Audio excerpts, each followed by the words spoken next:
Hey everyone, this is Ariana, and this is my discussion response in regards to reality therapy and the case of Marcus. The first question is, what techniques do you think are the most important in building a relationship with Marcus while helping him to understand the basic tenets of reality therapy? In reality therapy, the belief is that as humans, we are born with 5 basic needs that we try throughout our lives to fulfill in various ways. And those needs, the most important is survival. But stemming from survival, we also have the need to feel loved and feel like we belong. We have the need to feel power, or whether that's through accomplishments or whatever it may be. We also have the need for freedom and feeling like we can make our own choices and have a say in what we're doing. And then we also have the need of fun, and that can be whatever makes us happy and whatever we have fun with. In the textbook, it states that fun, as long as something can make you laugh and smile. In the case of Marcus, it was pointed out, and I definitely noticed his need to feel loved and feel like he belongs, not only with his relationship with Rob, but also with his family. He talked he talked later a little bit about his relationship with his sister and his family, and always having kind of that need of wanting to feel like he wasn't the little kid brother, and feeling like he had value and that he belonged. Along with this, I feel like Marcus has become very dependent in his relationships, in his relationship with Rob and with his family. He did count on his sister to bring him to therapy. So again, that need to feel loved and feel like people care about him and that he belongs somewhere. I also feel as though Marcus had the need for power, and to him that came in the way of feeling successful with writing his comps and being successful and obtaining his PhD. Um, that came up a lot, and that he was very concerned that he was not going to get that done and would be very upset with himself, and felt like others again would be upset with him if he did not finish that as well. Within reality therapy as well, there's the idea of a quality world. Uh, and our quality world is each of us have an individual, unique idea of what we feel kind of our ideal life would be like, whether that's having a partner or not, whether that's, a house, a car, like material possessions, what career we have, family, friendships, whatever our idea of, what kind of a perfect life would be. Um, Reality theory also states that our total behavior, which includes our actions, our thought process, our feelings, and our physiological responses, are results of our attempt to satisfy our need to have this quality world. In the textbook, it talks a little bit about different behaviors that we may have, different things that we might do to try and feel like we are moving forward towards having our quality world. In addition to our behaviors, the language that we use also reflects an attempt to meet our needs for our 5 basic needs. We have internal control language, which is more accepting and respectful and supportive of others, as well as external control language, which is blaming and threatening others for not being in our quality world. I see Marcus doing this in therapy, especially when he's talking about Rob left him, and initially I felt like the way he stated was Rob left me, and then he after that stated, well, he didn't leave me for good, but he did leave for his work, and felt like he wasn't thinking, that Rob was not thinking of Marcus when he did this, and how could he do this to me, and was kind of blaming Rob for how depressed that Marcus was feeling, and that he was he wasn't getting his comps done and wasn't taking care of his own things because of Rob's decision. So that's kind of a little overview of reality theory, also related to Marcus's case. As far as techniques that I would use in working with Marcus, I think building that relationship and being empathetic is always going to be important whenever we're working with people, as well as kind of putting aside judgment and letting him talk about how he's feeling without upsetting him and making him feel judged. Along with building a strong relationship, especially in Marcus's case, I feel like it would be very important to establish boundaries right away, especially with his kind of tendency to become dependent on people. I just think it would be important to kind of establish those boundaries right away, letting him know that as a therapist, we are there to help him, and we're there to kind of help him navigate through his own things, and that we, can't fix things for him, but we can definitely be there to help through that process and help make more sense of it all.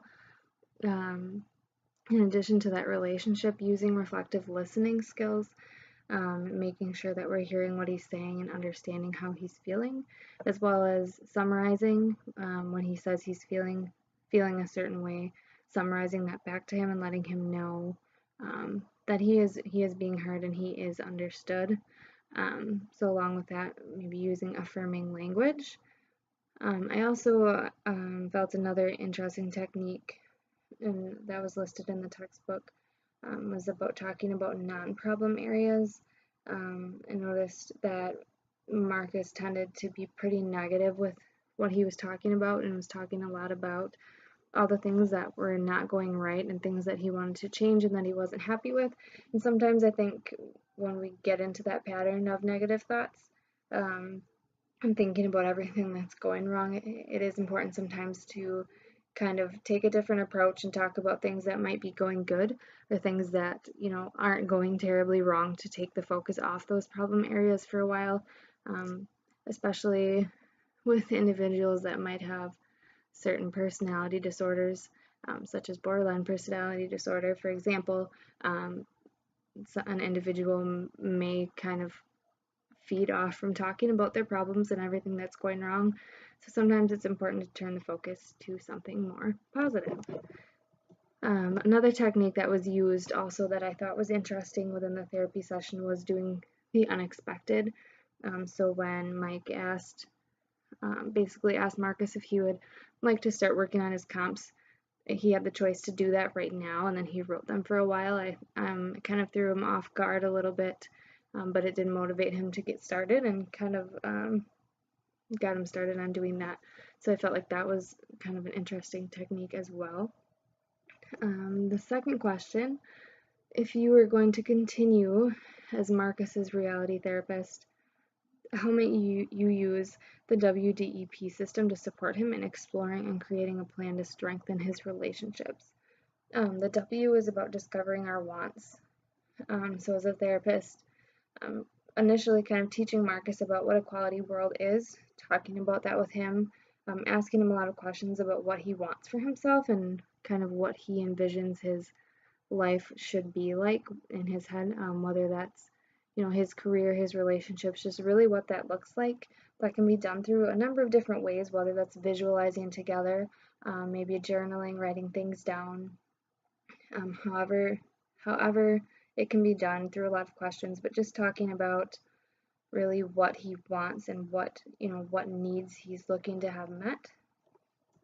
The D stands for kind of finding which direction that we're going, finding the direction that we need to go to get those needs met. So once Marcus discovers what he does want, and what needs he does want met, working with him, having him kind of describe what he does every day, and what he's doing to take steps towards getting to these goals of what he wants. The E is for self-evaluation. So after we find out what Marcus's wants are, and kind of what direction he wants to go, we would be able to work with him on kind of evaluating where he's at now, if what he's doing right now is working for him and moving him forward towards his wants and his goals, or if it needs to be something a little bit different. So whether that's through self-reflection or journaling, I know in my personal experience, especially working with people with substance abuse, in these kind of situations, we can talk about, when you use, where are you, who are you with, what time is it at, and just kind of putting all those things together. So if you are moving in a direction that you don't want to be going, we can kind of see those red flags, and try to hopefully turn it in the other direction. The P stands for making specific workable plans. So the textbook talks about 3 levels of planning. The third best would be the therapist kind of making, creating a plan for an individual or Marcus to follow to achieve his goals. The second best plan would be for both the therapist and Marcus to make a plan together, but the best plan would really be for Marcus or the client to create a plan on their own. And I feel like that kind of stems back a little bit to the person-centered approach as well, and just really being client-driven in what he wants to do and what direction he wants to go and steps he feels he's capable of taking. So that was the WDEP. The third question, what multicultural issues does Marcus's counselor need to attend to? As with anybody, I think just background and culture needs to be taken into consideration, and the therapist should be open-minded to working with very diverse people. In Rob's case, he is gay, so as a therapist, just being open to that. And yeah, as far as multicultural, I just think being open-minded with any of that. There is strong evidence that the reality theory does work throughout various cultures, although there has been some discussion on that. It's more of a Western culture approach, as it does focus more on the individual. The textbook also stated that those who like to talk about the past, dwell in the past, may not respond as well to reality theory, just because it's somewhat goal-driven, making a plan on moving forward. The last question, if you were applying rational emotive behavior therapy with Marcus instead of reality therapy, what would be 2 major differences in the delivery? I think one of the first major differences would be in REBT, the emphasis is more on listening rather than being empathetic. So as a therapist, we would be listening and hearing what they're saying, taking that into consideration, but not necessarily being empathetic. I mean, there's still some level of empathy, but the emphasis is on listening rather than being empathetic. In addition to that, I think another major difference would be that in RBT, the therapist really has a role in directing the change process rather than the individual. So the therapist would have more of a say in suggesting what things need to change, telling the individual what they think they should do rather than the individual kind of being able to reflect on that themselves and make a decision. I believe that is all of the questions. Thank you for watching. If you have any questions or comments, please leave them below. Thanks.